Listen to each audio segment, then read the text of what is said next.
Welcome to Culture Crash, where we examine American culture, what's new and old in books, film, and entertainment. On the dedication page before the novel It, Stephen King writes, "Kids, fiction is the truth inside the lie, and the truth of this fiction is simple enough. The magic exists." Horror has never been my thing, so growing up, I generally avoided Stephen King books. The extent of my knowledge of King was watching The Shawshank Redemption and Stand By Me, and I love those movies. But I thought they were the exception, that the rest of his catalog was cheap thrills, monsters, and gore. But there's a reason he's one of the best-selling authors ever, and it's not just chance.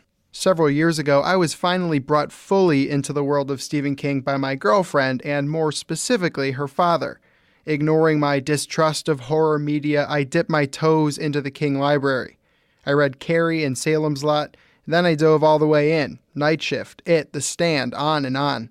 Here's what I discovered. First, there's more to King than Black Cats and Stormy Nights. 11/22/63, The Green Mile, Joyland, Different Seasons, and many more of his works managed to be page-turning reads without being horror. Even when he is writing horror, King writes deeply realized characters who we really care about. Yeah, he creates terrifying universes. In Christine, an evil car controls a high schooler.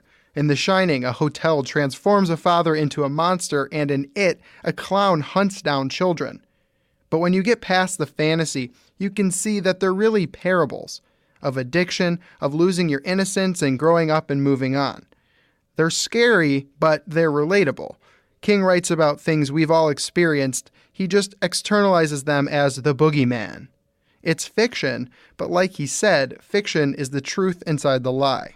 Stephen King allows us to feel with his characters, get inside their heads, and understand what they're thinking. 800-some pages into It, King writes, "Maybe there aren't any such things as good friends or bad friends. Maybe there are just friends. People who stand by you when you're hurt and who help you feel not so lonely. Maybe they're always worth being scared for and hoping for and living for." It's passages like that where King really shines, and that's not so scary, right? The magic exists. I'm Evan Rook.